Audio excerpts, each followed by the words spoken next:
You are now tuned in to the Storm Tracker podcast.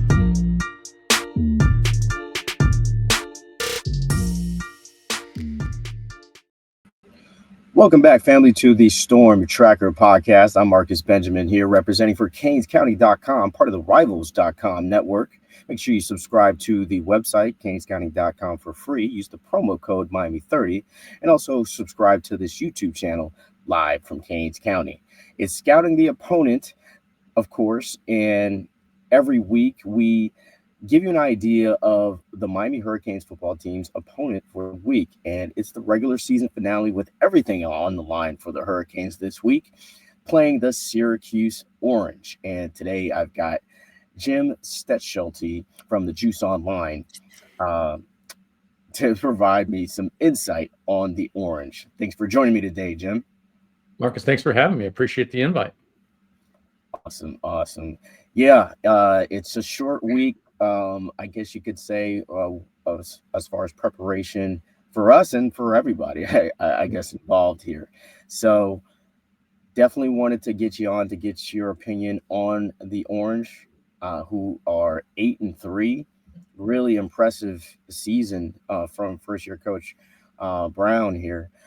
So just kind of wanted to get your insight on the buzz around Syracuse right now. Even though they don't really have a ton to play for here, they're already obviously bowl eligible, not in contention for ACC championship game, but everybody wants to beat Miami, right? So especially when they're ranked in the top 10. So what's the buzz around Syracuse going into this game? Well, I feel that just the fan base in general, obviously winning would be great. We are well versed in how the program has struggled more often than not over the last 20, 25, maybe even, better part of the last 3 decades. And so 8-3 is heights that we've only seen, I think, 3 times in that span at any point in the season. Only a couple 10-win seasons in that last 25 years. So 8-3 is nothing for them to sneeze at, and the fact that it's coming in Fran Brown's first season is a real positive, and kind of it's a little unusual to see that the program has kind of such a sharp upward trajectory, especially so quickly after the coaching transition. Sure. I do think one of the things that's kind of come along with that's a little bit of a unique for the program is the last couple of weeks after games, Coach Brown has been trying to actually grab more attention to the program. 2 weeks ago, after they wanted to move to 7-3 in the post-game press conference, he was kind of angling for Syracuse to get votes and actually get ranked in the top 25 polls. And then this past week, after they beat UConn for that 8th win, he was even in the post-game soliciting, trying to get ESPN Game Day to come to Syracuse. The Orange are one of the few power conference programs that have never hosted game day ever since they started taking the show on the road. Wow. So it's with especially some of the more devoted fans, that's one of the things that kind of sticks in their craw a little bit is how game day has never been here. And so it's just kind of an easy way to kind of try to grab attention from the national media. At the same time, the buzz around the team is hampered a little bit because the student body is on break all of this week for the holiday. So that depressed the crowd size for the last Saturday's game against Connecticut, and we'll also probably do the same for this Saturday's game against the Canes on Monday in his in his game week press conference. Coach Brown even was trying to solicit the students to return back to campus, trying to pitch Saturday's game as a little bit of a party, so they could go home, spend some time with the family, and come back to campus and have a good time. Not sure how well that's going to help out, but at the same time, it kind of fits with the profile of kind of trying to grab some attention and get people to take notice of what's going on up in Syracuse. Yeah, it's going to be tough to get kids to come back to upstate New York, in November if they're not from the area, of course. Tough sell for Fran Brown, but he's been doing great in recruiting. So apparently he's a good salesman from that perspective. So interesting to see what that crowd will look like, because that has been kind of a topic of conversation here down in Miami, just because, it's not called the Carrier Dome anymore, but it's still the Dome up there in Cuse. So it's definitely something that the Hurricanes are preparing for. Yeah. Syracuse has played in a ton of close games this season. I would say most of the games have been one-score games. So when you look at the games this season, Jim, what has kind of, I guess, caused them to be in these close games? How come they can't pull away, or how come they are, making these games close? Well, the offense has been pretty good, but not great. And the defense is not as good. And they lack big play capability on defense. So they don't really have the ability to kind of shut the door on opponents when you go up 2 scores. Then, they don't really have that ability to end the game or really press things and take it to that next gear and, push it up to, a 3rd score. The offense is reliant on stringing together long drives. There's not a whole lot of big play threat. They will occasionally break one, usually a deep ball or a running play that breaks contain, but it's not something that's like a backbone of the team. A lot of their scoring drives will be 8, 9, 11, sometimes 14 plays to go the length of the field. And so they do eat up time, which takes opportunities away from the opponent, but opportunities away from themselves to score again. Again, getting back to the defense and how it's not a big play team. They average just over 1 turnover and just over 2 sacks a game. There's not a whole lot of guys on that scouting report where you say, this is a guy we absolutely have to keep in check. This guy's a game wrecker. We can't let him take over the game. And so they just don't have the ability just to kind of stop opponents at will. And even special teams has kind of hindered their efforts sometimes. There have been 3 different kickers that the Orange have used this year, and they're a cumulative 12 of 20 on field goals with a long of 44. So Jackson Kennedy is their guy now, and he had a good start, but then still missed 2 field goals last week against Connecticut, which helped keep that game closer and ended up making that score. The scoreboard was a lot closer than what the stat sheet suggested it should have been. And that's part of it. And that's part of it. It even goes down to the blocking schemes on special teams. They've had multiple kicks blocked, both in place kicking and punting. So it's a little bit of self-destructive behavior, let's call it, that's kind of helping keep games close over the course of the year. Yeah, it seems like it's a variety of things. But, it seems like teams kind of find a way to put it all together against Miami for some reason. And I got a feeling that Syracuse will on Saturday and make this game very competitive. Give us an idea of basically kind of what schemes Syracuse runs on offense and defense for the audience. Sure. On offense, like I said, they're not a big play offense. They do long drives, but it's built around their pass attack and Kyle McCord. They're very pass heavy.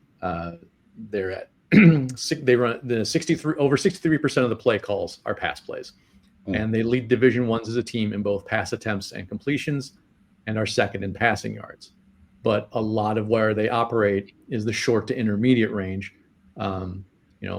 And not just like wide receiver screens, but a lot of like shallow crossers and slants that are in that like 5 to 7 yard range, where I don't think the talent, it's not a situation where the talent dictates if we just get the ball into a playmaker's hands on this, shallow crossing route, they can turn upfield and turn a 5-yard pass into a 25-yard gain. There's not a lot of big home run speed. So it's more designed to keep the offense moving and keeping them ahead of the sticks, getting them to like 2nd and 4 or, a 3rd and 2. And then it keeps the whole playbook open, because then they tend to use a little more run as a complement to the pass than the other way around. While they also dominate the ball, and that the number of plays they run, they're 2nd in the country in play on offensive players run and 14th in yards per game. But that short passing game sticks out in the fact that they're 70th in yards per play. So there's not a whole lot of even like 12, 15, 18-yard routes in that mid to long range that they look at. They do add some to kind of mix it up, and they do send guys deep to kind of take the top off things in open space. But they're really reliant on keeping themselves in positive down and distance. They're 12th nationally in third down percent conversions, and they're 18th in fourth down conversions, while being tied for 10th in the number of attempts on fourth down. So that reflects how it all builds into that favorable down and distance. And it's an extremely boring thing for me to keep repeating, but that's the big part of it, is that they just kind of, it's much more a workman-like machine kind of offense, as opposed to run on first and try to work downfield with big shots and, try and go for the big play. And it's the easiest way for team. One way they've struggled with it is the timing can very easily get thrown off if you have corners who play physically, who jam at the release point and kind of slow down the releases to allow pressure to be generated on McCord, or if you can just get pressure just with your four, especially, and kind of clog things up in a zone defense behind it. McCord can get thrown off and is susceptible to pressure. He's an okay athlete, but not a massive running threat. And then, like I mentioned, the running game is complementary. LaQuint Allen, who's their running back, is sure. He's not putting up dynamic numbers, but in my opinion, he's the best player on the team. He's a true 3-down back. He handles most of the work, but he's not a home run guy, not a big bull, but he's kind of just like the best of both, where he's got power and some speed, but he's also very effective in the pass game, both as a receiver and as a blocker in blitz pickup. He's really a really great complementary player as part of that offense. Very nice. Now defensively, kind of what should Miami, Cam Ward, Shannon Dawson, the offensive coordinator, what do you think they are kind of scheming around right now in preparation to play Syracuse? Well, when you think about Cam Ward and his abilities as a quarterback, Miami looks like a big threat in the pass game. I mean, when I was checking all those Syracuse offensive stats, it was hard to miss that Miami was so close to them in pass game stats. But I think that Miami is a much greater big play threat than the Syracuse skill position players are. So I think they should be able to operate pretty freely in the pass game. Syracuse does not have a very frightening pass rush. They have two players who have over 3 sacks. And so there's not a whole lot. It's not a great team that generates pressure. So Ward should be comfortable in the pocket most of the day and be able to have time for even longer downfield routes to develop and find holes in the defense, that sort of thing. The upside is also if Ward is having an off day, the Syracuse run defense is not particularly stout. They get gashed pretty regularly. They do, the one thing that's they kind of almost play a complementary style to the offense in the same way that they want to stay in good down and distance, because they're not a particularly great defense. They're kind of small and mostly small and inexperienced in the defensive line. When they got absolutely pasted by Boston College's ground game a few weeks ago, there was only one player on the depth chart on the defensive line who weighed more than any of the 5 starting Boston College linemen, and a different one was the only one who was taller or as tall as one of the starting BC offensive linemen. So they're very susceptible to a power run game as well, and that can just set up, play action opportunities as well. And, they're kind of a bend but not break defense, which they are reliant on negative plays by the opponent. Unfortunately, they don't generate an excessive number of tackles for loss. Like I said, they're about 2 sacks a game, and there's around 5 to 5.5 tackles for loss per game. And then, but if they can get a play that goes for a loss or a penalty by the opponent, a holding, a false start, something, they do a lot better. The one thing they are good at is getting off the field on third down. They allow opponents to convert just under 35% of third downs. That usually comes from a function of getting the opponent behind the sticks, whether it's the rare tackle for loss or a mistake that actually hurts them as far as the yards to go to first down. Nice. Jim Stechschulte once again joining me from the Juice Online, providing us with some great insight on the Syracuse Orange. You talked a little bit about Kyle McCord, and when you look at his stats game to game, it's like sometimes he's got these monster games, like stat games. He like last week against UConn. I mean, I think he threw over 50 passes and threw over 400 yards, multiple touchdowns. And then you've got games like against Pitt where he throws like multiple interceptions for touchdowns. You can say it. He threw 5. 3 of them got returned for touchdowns. You can say it was wild. That was just a wild game. I think one of the more interesting games of the entire college football season was that one. So he's obviously a talented guy, you know. So kind of give us an idea of like what his strengths, what his weaknesses are, and just why he can be so dangerous against, Miami. McCord, just off the top, he's been exactly what this team and frankly this program needed this year. Their starting quarterback finished his eligibility last year, so they definitely need a replacement. And Fran Brown was able to use his previous relationship, knowing McCord from when he was a kid, actually, to get him to commit to Syracuse through the portal. He's an experienced quarterback and a team leader, so that's the stuff that's just off the top. And for the most part, he's been very accurate this season, and without having elite arm strength, which is a very good combination. Because he has stretches where that lasts, a drive or 2 drives or even a quarter and a half, where just every ball is right on the money. And when he is throwing the ball like that, his confidence grows as well, and he's willing to try even greater feats of of accuracy without that arm strength, because he'll put the ball into extremely tight windows, and some of those passes you're just going to go, how like did he throw it through the DB's hand, kind of thing. And so it plays in that conference. He believes that his guys are going to make plays for him if he just puts it on him, and so he does. But he'll also have stretches. We'll have a drive or maybe 2 drives where just slips the gear or something, and it just kind of the accuracy just kind of misses for a couple drives, and then he gets it back later in the game.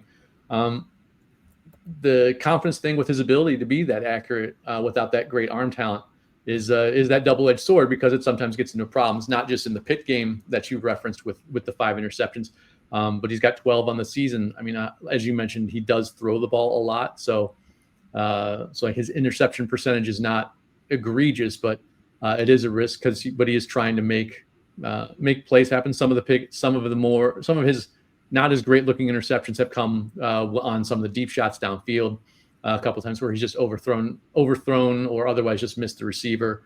But again, it all comes back to his accuracy, because he's willing to take whatever receiver is open on a play and trust that guy, and he'll put it on the receiver's hands, and it usually pays off. It is that actually also plays into that offensive scheme about short to intermediate passes, closer targets, where it's easier for him to find his targets downfield and put the ball on the money. But he's been great. Some of the clips you've been running during my monologue here are showing where he's literally putting it on the hands of his receiver where only his receiver can get it. So he's also, I think, also getting back to his leadership part is having come from a program like Ohio State where he was very successful and played on a team that played big games and won a lot of them. I think he provided this team with a degree of accountability from a player that hadn't been around before, because he's a guy who's done things, been in big games and beaten good teams and that kind of thing. So I think it just kind of all has worked out, kind of being that perfect addition to the program for this season. Yeah, you mentioned the highlight that I'm playing here, Kyle McCord. You see the accuracy, in the clips here. And he likes Oronde Gadsden, and we are very familiar with Oronde Gadsden down here in South Florida. He starred for one of the best programs down here in American Heritage Plantation, and of course his dad played for the Miami Dolphins for many years, under, of course, the same name.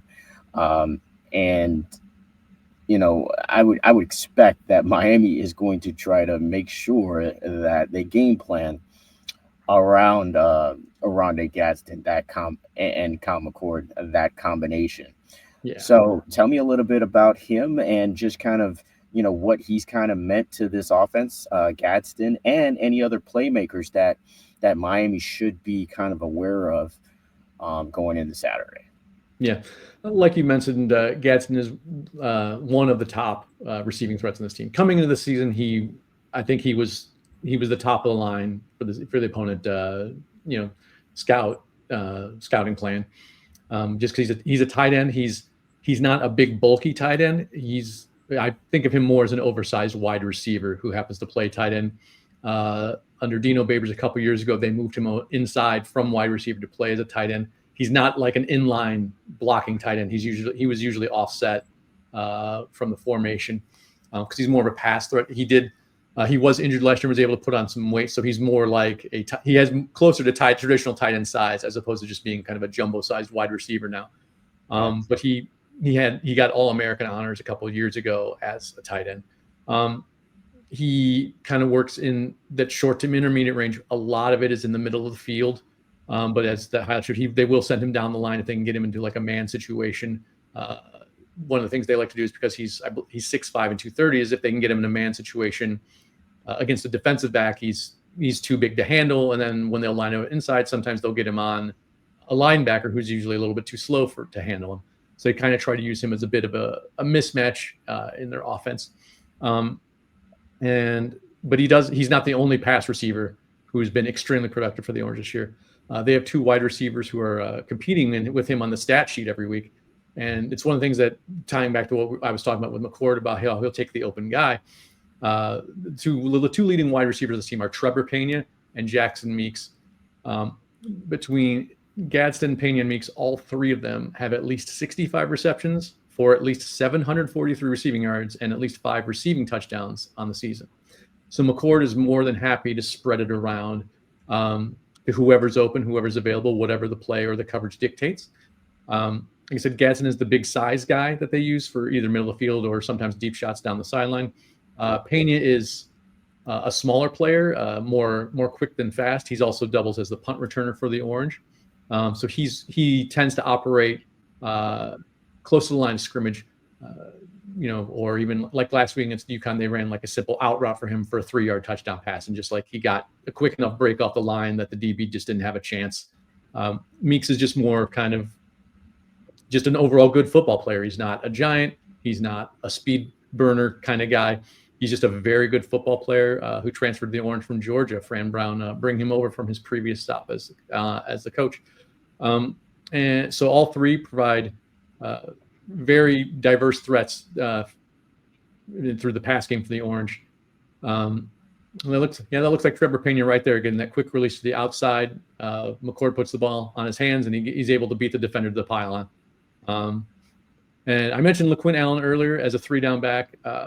He has 55 receptions on the season to add a fourth real, threat out in the pass game. He also has 819 rushing yards, and he's totaled 15 touchdowns this season, 12 of them running the ball. He's generally the primary run. He is the primary running back for the Orange. He plays all 3 downs, all situations. But he's, so the skill position level is actually pretty high for the Orange on offense.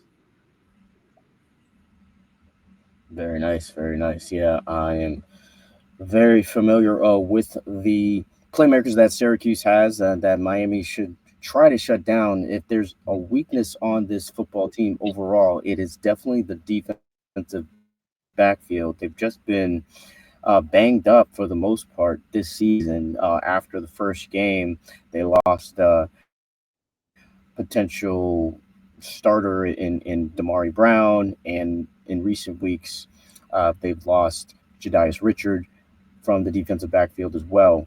So I think that is a concern. I think this could be a very high-scoring game based on what you've shared with me, Jim. Just because these are two very pass-happy teams at times that can also run, but that both teams can definitely play in a shootout, which we might see in the Dome on Saturday. Yeah, I think this may matchup appeals to more casual fans because there's a very high chance of an indoor fireworks show. For sure. So now we kind of get to the part of the program where we share our predictions for the game here. And I usually kind of base my prediction based on the guest that I bring on and the information that the guest shares. And from based on what you shared, man, I'm thinking maybe the over is the play here, because I just because it just seems like Syracuse is going to move the ball against Miami, and I don't see Miami not moving the ball themselves. And the total is actually pretty high here. It's 67.5. So I guess Vegas is thinking what we're thinking, Jim. Yeah. And then the actual spread of this game was 10. It's now gone up to 11.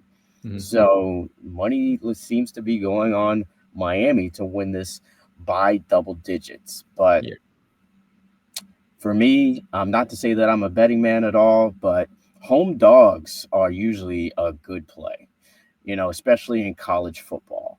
So not sure if Syracuse will do enough to win this game, but I feel like they'll keep this one certainly closer than 11 points, just because there's going to be a lot of pressure on Miami. Miami's always has preached this 1-0 mentality week to week, and that they're focusing on, the team and that they are going to play and the task at hand. But I think it's hard not to feel the pressure of the game if you're Miami. Syracuse has nothing to lose here. True. And they really don't have a lot to gain either. So they're going to be playing extremely loose. So I think the pressure is all on Miami here. I think Miami squeaks this one out, and I just don't think I don't think they cover those 11 points. So I'm gonna say Miami wins. Yeah, a shootout. I would say, this is gonna be like a 45-40 game. That's what I'm going with here for right now. I mean, that could change, once I put an my official prediction story out. But right now, I'm feeling like it's like going to be a 45, maybe 38 type of game. So that's what I'm going with. What say you, Jim? I agree with you completely that it's going to be a high scoring game. I think Miami's high powered offense is going to translate very well to the Dome. With the students being off campus, we joked about it a little before. I don't see a massive return to campus in time to make kickoff at 3:30 on Saturday. So I don't think there's going to be a significant home field advantage for the Orange. Yes, they are going to be playing in front of their home fans in the familiar confines, and the people who are there will be loud, and that, the fact that it is in a dome will magnify that some. But I just don't think it's going to be enough to really shift the game in Syracuse's favor. I think Miami has much higher level of big play capability than Syracuse does. I also am very concerned about Syracuse on their defense, and they have some tackling issues that rise from time to time, and I suspect that that's going to look a lot worse against a team with skill position players and a very pass-happy attack like Miami does. I also think it's going to. I actually think it's going to kind of easily coast by the over. I'm not a gambler either, but I did note the over in the line when I was getting ready for this and saw that over, and I'm just like, well, I'm going to make sure my prediction actually goes over the over because I think it's going to be a high scoring game. While I'm also, like I said, I'm not a gambler, but I also double digit home dogs are a very popular bet. So I understand if you want to do that, especially because with Syracuse's familiarity and ability in the pass game, it seems like a backdoor cover is quite likely, especially because the line is jumped up to 11. It gets past 10. You could have Syracuse backdoor touchdown to get to 45-35 or something like that. Exactly. And squeak in for the cover. I don't think they're actually going to cover, because I think Miami's their offensive abilities combined with some of the shortcomings on Syracuse defense, I just think are not a good match. I don't think Syracuse is going to be able to harass Cam Ward in the pass game much, and I think they're going to be able to make plays downfield, and I would not be surprisingly for Miami to have 2, if not or more, big play touchdowns, particularly in the pass game, covering 30 yards or more. My pick would be Miami 44, Syracuse 31. I just think that, Syracuse isn't going to be able to stay with them on offense. I just think that's going to be the difference. I understand that you make an absolutely valid point about how the pressure's on Miami because they're playing for a spot in the conference championship game and a playoff spot, and possibly even a bye in the playoff if things work out, if things out of their control work out certain ways. So I understand completely about the pressure being on Miami. I just think that they're the better team, and the setup, even though it's in Syracuse, doesn't really make it so that the JMA Dome is that scary of a place to play. So I think the Canes will take this, and I think they'll squeak by. They'll actually cover, like I said, 44-31 would be my pick. Excellent. I do feel like maybe it could be that score as well. I mean, that's just one touchdown off of of my score there, and the fact that the crowd is probably not going to be a factor is good insight, because I think I didn't really kind of factor in, okay, it's the holiday season, so right. A lot of the kids will not be in town, and just families overall will probably leave upstate New York to go elsewhere. But great stuff from you, Jim. Lastly, Thanksgiving is coming up, so what's your favorite Thanksgiving? What's your go-to Thanksgiving food here, man? My go-to, it's changed recently. It's my wife makes a stuffing that she got in some old recipe, but it's kind of a cheat because it actually has almost more meat in it than anything else. So it's got like sausage and bacon in it. So it lapped everything else. I never used to really be a big stuffing guy, but then she made this and I converted. So that's the one for me. Very nice. For me, it's like dressing. I'm from the South, obviously, so we do dressing and not stuffing. But my mom actually does a really good stuffing as well with meat in it too. But she does ground beef. She does ground beef in the stuffing. But for me, it's like the yams is like kind of one of my prized possessions to kind of go to. I get really excited for those. And then mac and cheese, can't go wrong with that either. You cannot go wrong with that. Right. That is going to wrap it up for the Storm Tracker podcast, scouting the opponent, Syracuse. Should be a fun one in upstate New York, Jim. We'll see who comes out on top. Great insight from you. Thanks for joining me today again. My pleasure. Thanks for having me, Marcus. Really appreciate the invite. No problem. Make sure you subscribe to CanesCounty.com for free. Use the promo code Miami30. Also subscribe to this YouTube channel live from Canes County. Make sure you also subscribe to this podcast on all platforms. Until the next episode.